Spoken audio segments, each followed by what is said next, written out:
A lot of people are shaking their heads over some of those comments. Dan Orlovsky, Mike Tannenbaum, Jeremy Fowler with us. Jeremy, I'll start with you. What is the latest that you're hearing on the Rodgers-Packers rift ahead of training camp? Well, Ryan, here's what I'm hearing. There's no real uniformed feeling out of Green Bay as to whether Aaron Rodgers actually reports to training camp. Some are hopeful and believe that he will. Others there feel like he's going to drag this out like he has been and that this could bleed into August. And when you ask around, make calls, I hear a lot of the Aaron Rodgers answers. I don't know. We'll see. And so the Green Bay Packers continue to look for solutions here. They're hopeful, and they've made clear publicly and privately they're not going to trade him. And talking to some league execs, they believe the longer this drags out, the better the chances Rodgers plays for Green Bay because the clock is ticking toward week 1, could make chances to trade him more difficult. That is interesting. The longer it drags out, that there's a better chance of him playing. So, Mike, I have to ask, Aaron Rodgers says there's a lot of wisdom in silence, but then there's this unspoken thing that's happening. What do you make of how Aaron Rodgers is handling this situation? Ryan, it's disappointing. You want your starting quarterback of an NFL franchise to be a battlefield commander.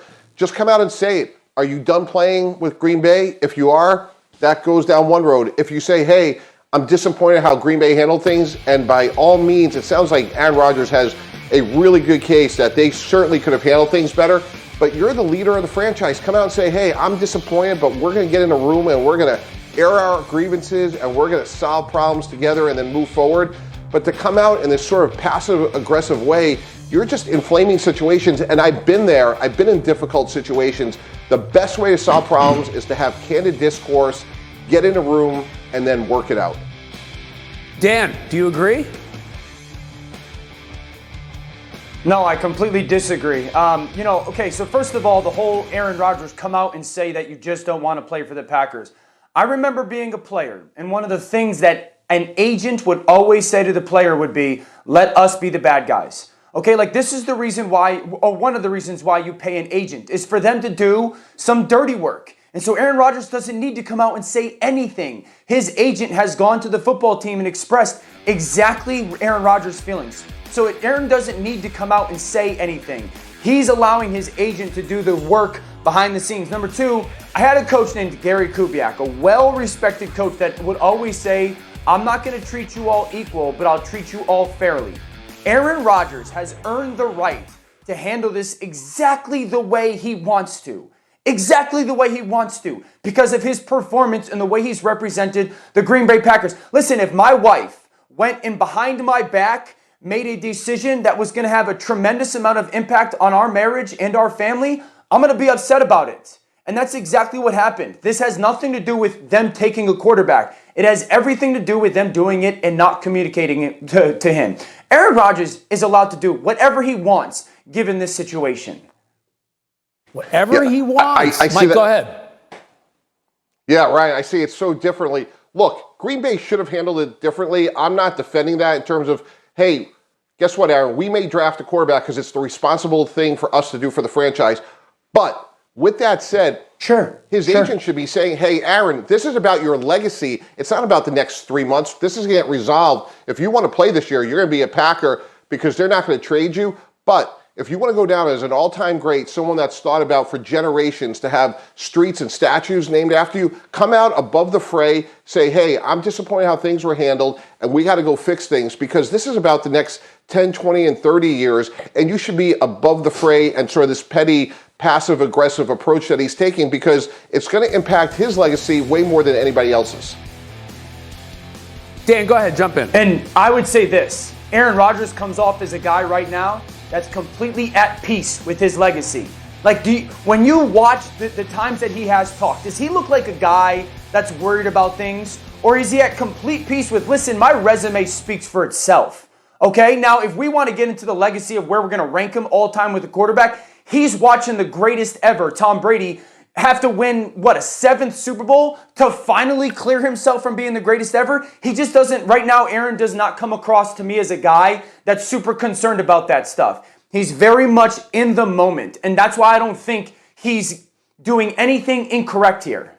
Okay, we're going to leave it there for now, but don't worry, guys. We're going to come back and talk Aaron Rodgers more in the show because the question is, what will he do next? So much more to get there. But coming up, what should the Browns do next about Baker Mayfield? Pay him the big bucks right now or wait for later? You're not going to end.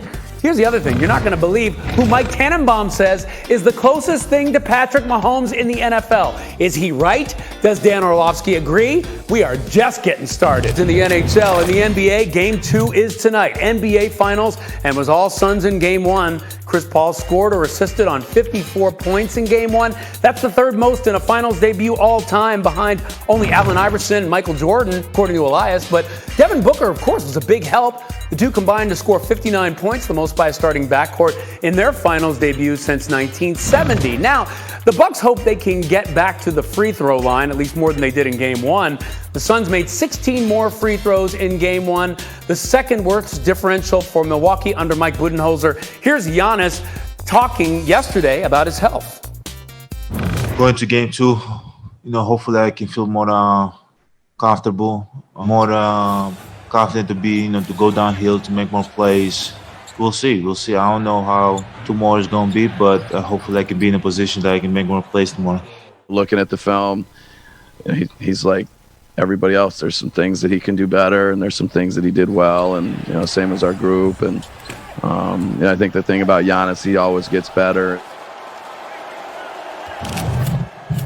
They're going to need him to be better in order to win Game 2. Richard Jefferson now joining us. RJ, I have to ask you, when you look at Giannis in Game 1, what did you see? How did he look to you? No, I thought he looked good. Ultimately having those games off, trying to get your rhythm, trying to get your feel back. And also there's a level of caution.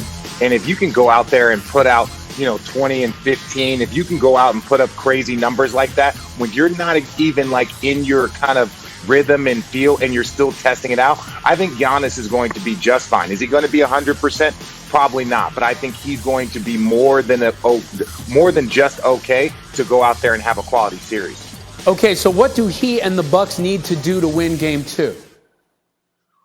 Well, obviously we talked about the free throw line. That was big, but they did some quality things. The way they defended Devin Booker, he was 1 for 8 from 3. Jay Crowder was 0 for 8. So they did some very good things defensively. They have to do a much better job. And look, Chris Paul is one of the best in probably league history at getting his team into the bonus, picking up ticky-tack fouls, but that's how their team plays. And when they get to the free throw line, they make their free throws. They're one of the best in the league, if not the best in the league at, they were 25 for 26 in the game. So even though they don't shoot a ton, they did in last game, they often make them, and that's different from the Bucks. So you got to keep them out of the bonus early, and you got to keep them off the free throw line. Now when you're playing that great defense, making Devin Booker go 1 for 8, making Jay Crowder go 0 for 8, now that defense is a lot smoother because you kept them off the free throw line and you're making them shoot a low percentage. Yeah, they only shot around 32% from 3 as a team. You wonder if that will happen in Game 2 for that Suns team.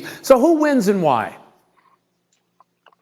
I honestly think the Phoenix Suns. I have the Phoenix Suns winning this series in 6 because they've been the most consistent team. They have been the healthiest team. But I do believe that the Milwaukee Bucks, when they get back to Milwaukee, are going to be a problem. I think that's where the series starts. I'm not saying the Milwaukee Bucks can't win Game 2, but I think for this series, it's about how Milwaukee plays at home, gets their confidence back up, and then goes back into Phoenix potentially for Game 5, and then back to Milwaukee for Game 6. Okay, RJ, stick around. We got a lot more to get to on this series. A lot of angles to talk about, including CP3 and what he's doing, which is frankly just